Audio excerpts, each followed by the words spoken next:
go there, anything's possible.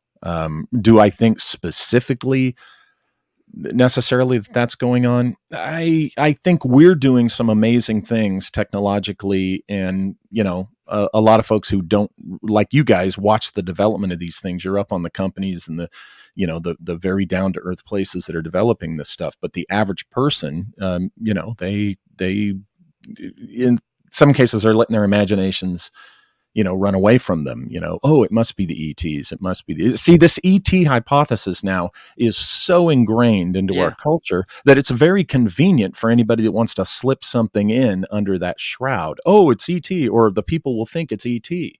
And here's the irony. Of course, I think ETs exist, and I think they've been coming to this planet, and I think they still do. That's the irony. It's just that somebody here is using the ET theme to cover up very human technologies that are being developed and other possibly nefarious activities. And do you think that some of these groups that we're talking about, like the Black Sun or the NIMSA kind of adjacent groups or the origin groups, that they're in contact with something beyond human? It's just as possible as our government, being in anybody who has, I think anybody on Earth who's got the capability to have a presence in space has at some point likely encountered who else is up there. Yeah. And they're just kind of trying to hide it. Well, think about it. Knowledge is power, and people like to they like to be power brokers. And it's like, hey, we're in touch with this civilization from another world, so we kind of want to play that close to vest and use it for whatever negotiations we can do on the high levels of power brokerage. I think that there are probably some very good reasons why any group in touch with an off-world civilization would keep it to themselves. I also think about Antarctica and, the groups of different states of nations that are allowed to be in Antarctica, and the German territories ended up in Argentina's hands, and Russia still has a big chunk. What do you think about Antarctica? Is there something going on there? Oh, I do think there's something going on there that they're not telling us about. What it is exactly, it's hard for us to know. Now, here's the thing. I know there's been a bunch of stories about, in the last, the last 10 years or 20 years or whatever, there was a big hole found down there, this underground tunnel, and this team of scientists and commandos went in there and they found old machinery or giant machinery, and they met these aliens and stuff. Okay. We're hearing it all the time in UFO conspiracy land, right? Well, here's what's interesting. I was told basically the same story in the mid 1990s, okay, by my mentor. And he told me that same thing had happened around 1960. So what I think of that specific narrative is that it's somebody in the intelligence community is using that as ink for the water. In other words, they bandy that out once in a while. Maybe they share it with a few people and they tell them, now you keep this to yourself. This is on the QT, so that when it shows up publicly or shows up where it shouldn't be discussed, they know, well, we shared this narrative with these individuals. One of them must have run his mouth or something, because it's a narrative that just keeps popping up. It's not a new narrative, but it's just new to a lot of people now. But I do think there's something weird going on down there, because look at all the luminaries that visited around that time that they were visiting. Why is John Kerry going down there? On election night. On election night. And why is Kirill, the head of the Eastern Orthodox Church, going down there? Yeah, he goes down to bless a chapel, around the same time. And Buzz makes that weird comment. There's something horrible, terribly evil down there. It's like, what the hell? So on Twitter.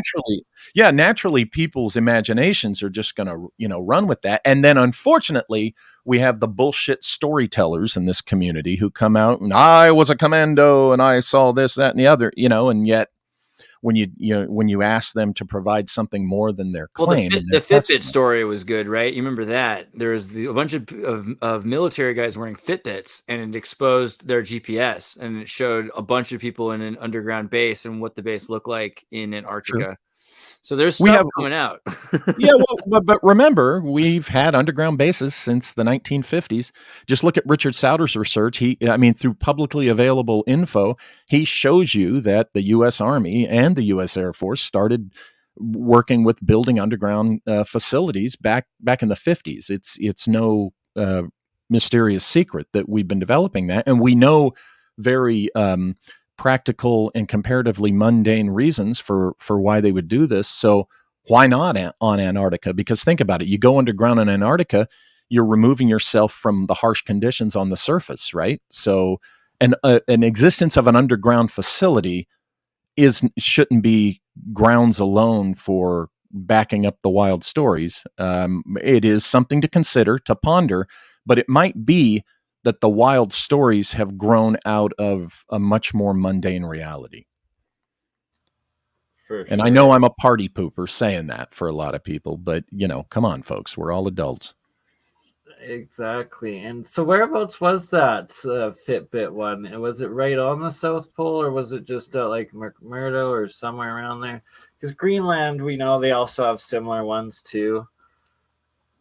Whatnot. Interesting.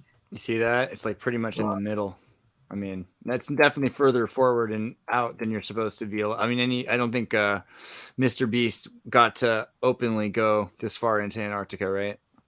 Well, I have a question. How many of you guys are familiar with who Todd Carmichael is?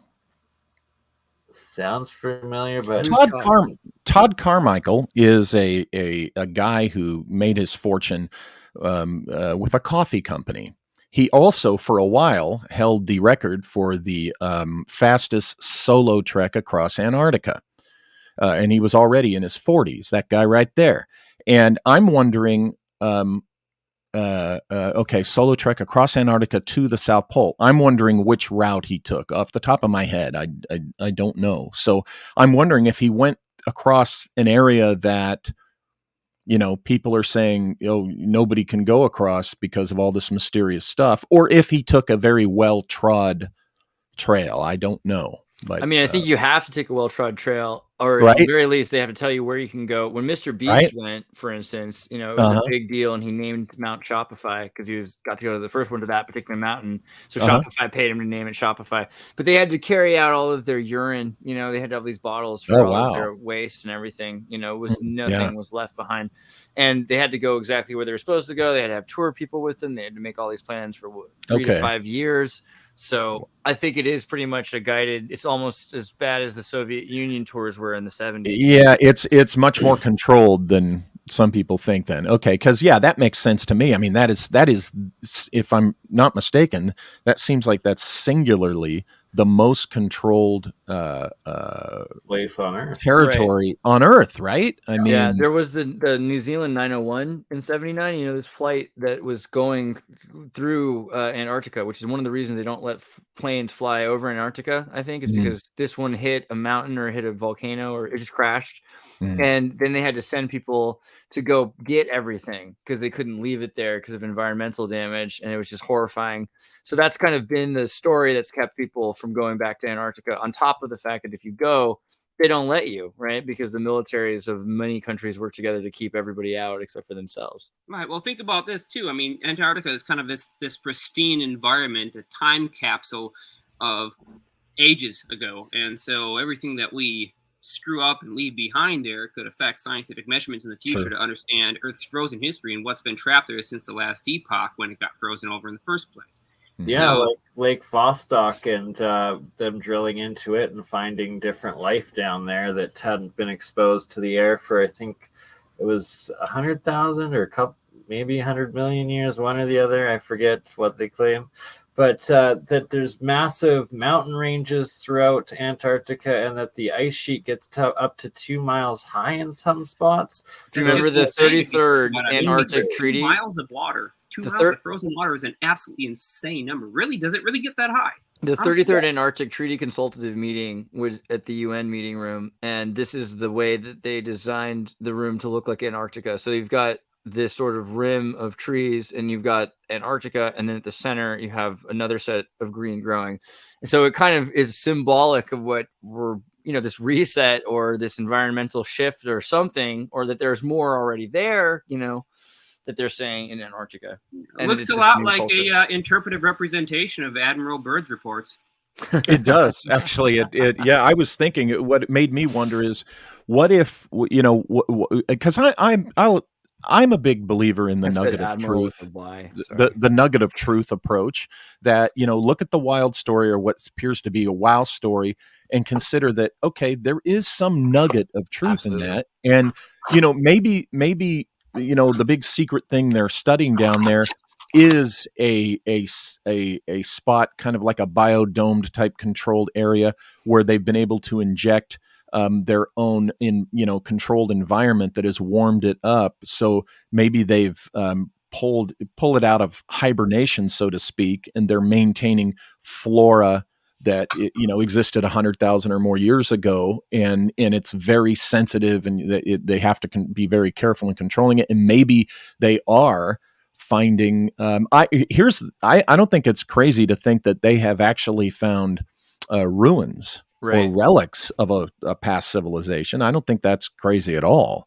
No, not at all. I mean, there was a time where that land was not frozen over. It was habitable. Why would you not expect to find humans doing what humans always do, building structures, geoforming land, all the stuff that they do? I mean, of course it's going to be left over. And maybe there is evidence. Maybe there is evidence that there was a technologically advanced, like on our level and beyond, civilization in the past, and maybe something they did with their own technology, monkeying around, doing some crazy Frankenstein Tesla stuff. And that's what caused the cataclysm. And maybe that's the so-called evil that Buzz and others privy to it, was referring to. And the concern is, wow, if we thought atomic bombs were bad, this technology we cannot get out. Because I heard on another show, somebody saying that the Antarctic Treaty is the only treaty that the nations involved have never broken. Now, if that's true, that's really interesting.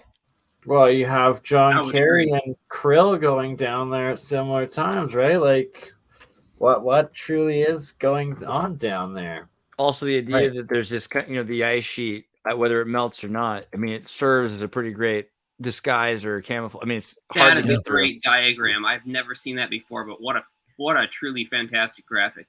Yeah, I remember they actually had something like this in the separates half of it, and it looked like that Fitbit part where it was in a major ice crater, so it could be where that ocean goes through the two land masses, and that would be an under ice sheet base that could have been exposed, which right, who knows what they have there.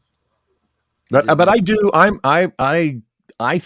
tend to think that there's something startling in regard to human history that has been found there. I do think that.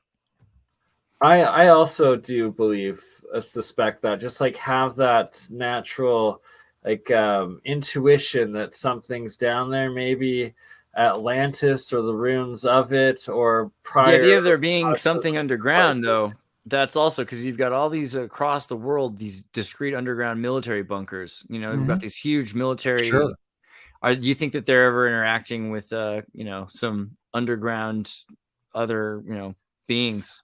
If those stories are true and there is somebody under the surface, I would think that at some point, they've been encountered. There's been some type of contact. In this book here, Shimmering Light, I wrote about my dad's story that he started telling me in 1974.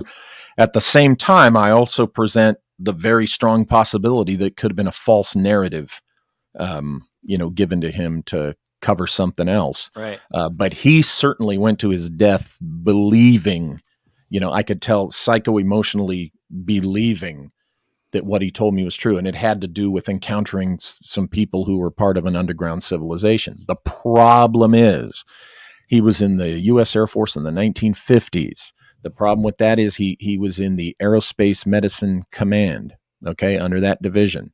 Aerospace Medicine Command in the U.S. Air Force in the 1950s, of the military branches, they were the most turned on by what they learned from the CIA on MK Ultra. And remember, MK Ultra was all about the false narrative. Right. Okay. And so you do the math, and that's why I say my dad might have thought it was true, but it's very possible that it was a false narrative. So I question even his story, but not 100%, you know? Yeah. Always something. It's like those memes you see with the, they say the odds of your little kitty cat, killing you with a Tesla laser or pulling a knife out of the kitchen and killing you in your sleep are very slim, but not entirely zero. And that's the way I handle my dad's story. There's also reasons to argue that some part of it, something about what he said, was true. So, for what that's worth. Right. Oh, so another thought on this, we talked a bit about the idea of AI or something, but really AI, if it is man-made and you got this idea of something in the future that is us, maybe it's not alien. It's something like we are. I mean, so some astronauts have been saying maybe these UFOs are time travelers from the future. Do you think that there's something to this, that we're thinking of alien? It's really just us? Oh, I have to be honest with you. Where time travel is concerned, it's hard for me to be purely objectively skeptical because I'm so intrigued by the phenomenon of time, and I lean towards some type of movement through or extraordinary experience of the phenomenon of time being real. So I'm a little bit, I guess you could say I'm a little biased in that regard, because at this point in time, I do believe that something like it is possible. I right now, I think that someone figured out how to definitely look through time. I'm so open to time travel that I'm not an objective critic of it. I'm open to subjectivity here. I mean, some of the thoughts that we've been thinking about, we've had Cynthia Sue Larson talking about AI from the future. So if a computer is on for 100 years and somehow it's able to stay on, the idea that maybe the ion flow can allow it to remember. And so it has sort of a measurement of distance of time because it's able to think about this moment now and that moment in the future, but also interact with itself in the past. If that's able to happen in any way, then even just using our technology to travel for us, we would be able to interact with ourselves. Yeah, we would be. There is that paradox you see in time travel fiction. Can you really meet your past self if you are you? Wouldn't you just go back in time and be observing all? Could you have a Zoom call with your past self? Maybe easier. Yeah, maybe. Yeah. Or I see. I do have trouble with the encountering yourself thing. I just and I don't know why. It's a me thing. I'm sure other people can say, well, here's how it could be so. That